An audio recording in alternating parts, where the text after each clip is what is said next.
All right, hello you guys, it's me, Dr. Hall, and today we are going to talk about topic 6.9 in AP Chemistry, and that topic is called Hess's Law.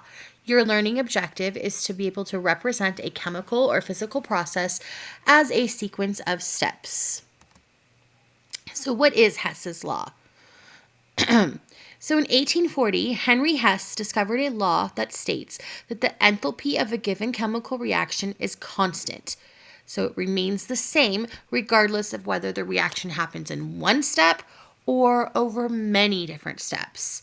In other words, if a chemical equation that we'll call the target, if a chemical equation can be written as the sum of other chemical equations, then the enthalpy change of that target chemical equation will equal the sum, so you add everything up, of the enthalpy changes of other chemical equations.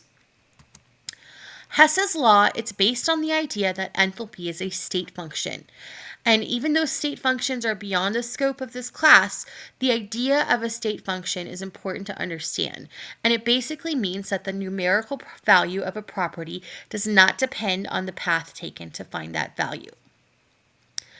There are three key ideas that you need to know about Hess's law. The first idea is that the enthalpy of the steps of the reactions, they need to add up to the enthalpy of the target reaction. So if you have multiple steps in your reaction, it has to add up to the enthalpy of the target reaction. So the sum needs to add up to match that. If you happen to reverse the reaction, so you switch the reactants and the products so that your enthalpy of the steps of the reactions will add up, then the enthalpy sign will also flip. So if you had a positive enthalpy, it'll flip to negative. Or if you had negative enthalpy, it'll flip to positive. But the overall magnitude of that enthalpy remains the same. So let's say you had 100 kilojoules for your enthalpy. If you switch that around and you flip the reactions for the reactants and the products, your magnitude would still be 100, but instead of being positive, it would become negative. And then lastly, the third idea says that if you multiply to change the coefficients to match the target reaction, you also have to multiply the enthalpy value. So if you multiply everything by 2, if the enthalpy is 20, then if you multiplied it by 2, the enthalpy becomes 40. Or if you multiply by a fraction, like a half, and the enthalpy was 20, then the new enthalpy would become 10. So let's take a look at what that means. So if your original equation is 2a goes to b, and the enthalpy is positive 100 kilojoules, if you happen to flip the reaction, like it says right here, the new equation is b goes to 2a, then the enthalpy also changes signs, but it keeps the same magnitude. So instead of being 100 kilojoules, it goes to negative 100 kilojoules, but the magnitude is the same. If you have the new equation, a goes to 0.5b, what did you do? You multiplied everything by 1/2. So if you do that, that original enthalpy of 100 also has to be multiplied by 1/2. So it becomes 50. If your original equation is 2a goes to b, and now your new equation is 4a goes to 2b, then you have doubled everything in your reaction. So you have to double your enthalpy, 100 to 200. And then if you were to add up enthalpies, you note that if you add everything up, then your overall reaction has to add up as well. So the sum of the enthalpies has to match up to the total enthalpy. So 100 plus 300 adds up to 400. So that is how this works. So I'm going to go over some example problems with you so you'll be able to solve these examples. You'll be able to solve practice problems on your own.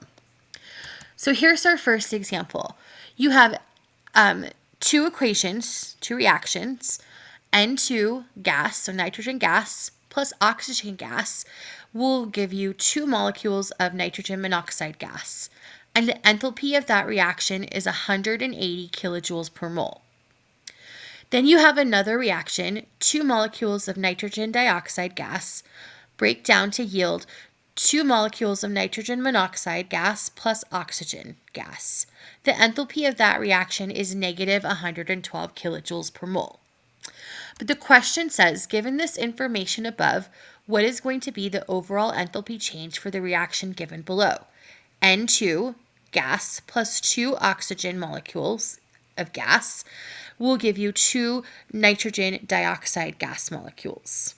So here's what you do. You break this down into the steps. So you look at each reactant, the nitrogen and the oxygen, and you have to figure out where did they come from. And then knowing where they came from, you can figure out the different enthalpy changes or enthalpy values to add it up to get your total enthalpy change for this reaction. So first, this is what I would do. You inspect each species in the equation to determine which reaction step it came from.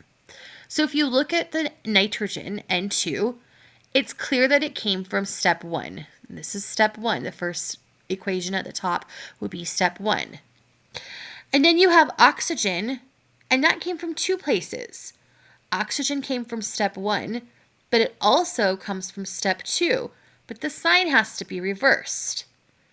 And then finally, to get the product NO2, 2 NO2s, that has to come from N2, from the step 2, but you still have to reverse the sign. So here's how you do this. You'll reverse the reaction in step 2, flip this sign to make it positive, and then you'll sum up the 2 steps. So here's your target reaction. So here's the step 1. The N2 plus O2 yields 2 nitrogen monoxides. Enthalpy is 180. But then we took step 2 and we reversed it. We didn't have to multiply it by anything. We just reversed it. So 2NO plus O2 gives us 2NO2.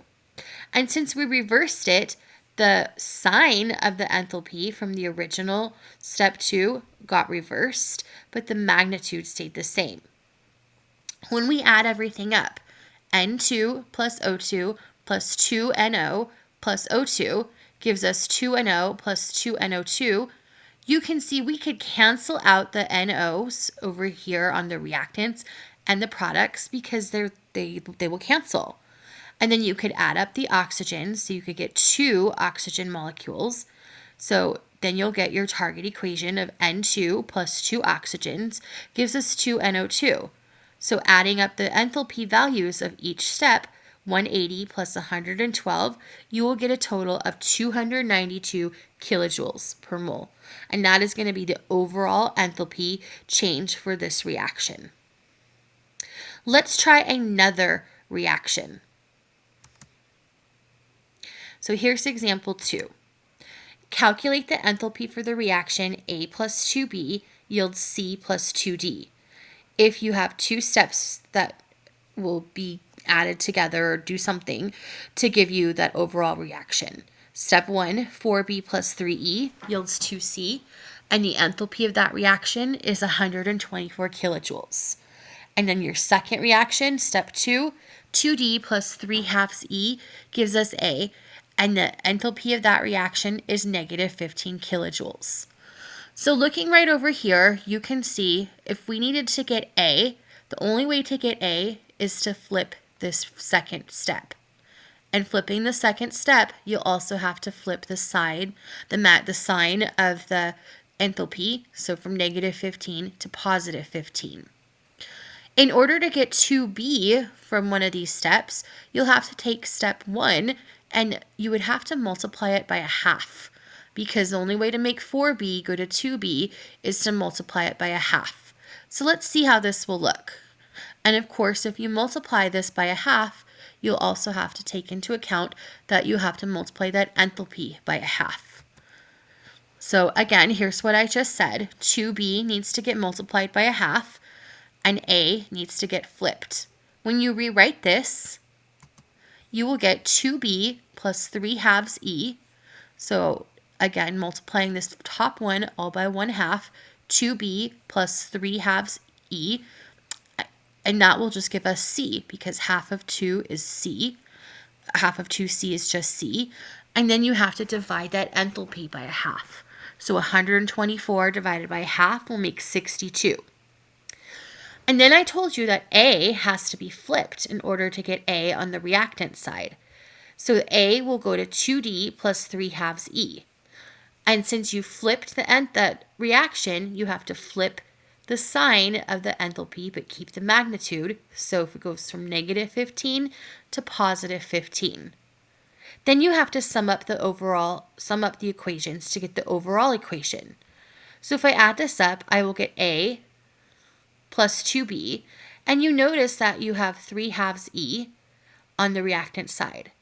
But on the product side, you also have 3 halves E, so those will cancel. So then you'll be left with A plus 2B yields C plus 2D. And if you add up the enthalpy, 62 plus 15, you get 77. And that's all there is to solving these Hess's law problems.